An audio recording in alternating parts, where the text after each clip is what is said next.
Welcome back to another episode of Story Behind the Story. John Walker here, once again joined by Andrew Wegley.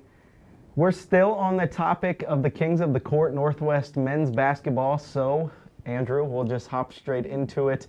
We talked about it last week. It is now official, a perfect regular season, 29-0 for Ben McCollum's team, as they head into the conference tournament where they play their first game today against Emporia State.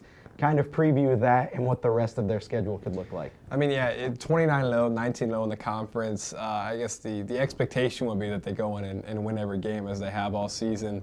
I think their average points or their point differential per game this year was 22.4 or something, and I think it might have been a little lower in the conference because they played some tough games against Lincoln and that tough one against Western last week. But I'd say it would be a disappointment if they didn't, just kind of sweep through this conference. They're trying to be the first team to ever win it 4 consecutive years, win the conference tournament. So there is that. But I think that's kind of the expectation, though. Either way, they'll likely have the region locked up anyway. So even if they went out and they, for whatever reason, lost in the first round, that's not really going to make a difference in the grand scheme of things. But I wouldn't expect to see that. And then you mentioned, looking to be the first team to win 4 consecutive MIAA tournament championships. They were the first team to win 6 regular season consecutive championships. Just a record-setting season for this Northwest team, and they accomplished something we don't see too often. They swept the conference awards. Touch on that a little bit and kind of who won what award and what that means for this team. Right, yeah, I don't know if anyone even saw that coming this season. I didn't realize that they were in position to do that. I guess I didn't. I know it was possible, but I didn't think that it would actually happen. Yeah, I didn't. I guess I didn't pay enough attention to defensive stats to know that. But yeah, Ryan Hawkins, sophomore, won Defensive Player of the Year. Freshman guard Trevor Hudgens won MIAA Freshman of the Year. Joey Willis won MIAA Player of the Year, and then of course Coach Ben McCollum won his 5th Coach of the Year award. And I tried to look back and see when the last time a team swept was, and I couldn't find the answer. But it has been some time, I think. And it's insane. I guess managing editor of the Missourian, Joe Andrews, kind of got on the D2 message boards, and people were upset, kind of saying, oh, they didn't deserve that, they didn't deserve that.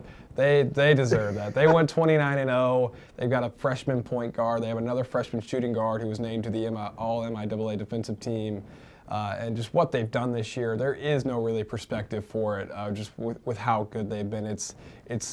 I come on your show every week and I try to put it in perspective, but there is no perspective for what they're doing. Exactly. So all the hype regarding this Northwest team, is there any pressure on them going down the home stretch of the season, considering how many people have said they don't deserve it and all of the accomplishments they've done?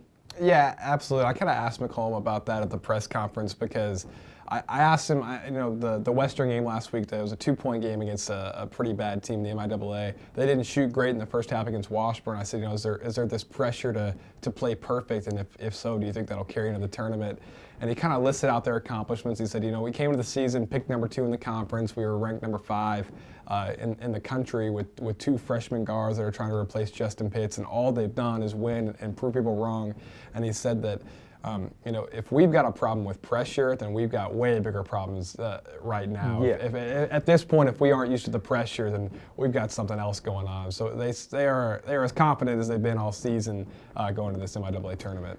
Dealing with the pressure as a head coach of a perfect team looking to continue their perfect season, we found out at Mac's press conference on Tuesday that aside from being a pretty energetic guy, he gets a heavy dose of energy from his numerous cups of coffee before games. Heading into the conference tournament, how many cups of coffee do you think he drinks throughout the 5 days? If you're looking at 3 to 4 cups, they're probably going to play 3 games. That's 12 right there. That's not. I'm assuming he drinks it every morning, because I noticed before these 7:30 p.m. games that I would see him over there watching the women's game drinking coffee, and I'm like, dude, it's 7 p.m. What do you like? Does this game not get you excited enough? But he said he likes coffee, and I think his quote was, "Yeah, I'm a weird dude. Don't try to figure me out." So. We'll see how many cups he drinks. I think as long as he gets to cut down a net at the end of it, it won't really matter. Exactly. But yeah, it's something. Okay. Well, I guess weird is winning. So we'll go with that. Whatever works. Andrew, thank you for joining us today. That is going to be all the time we have on this episode of Story Behind the Story. Make sure to follow Andrew Wegley on Twitter for all Northwest men's basketball updates.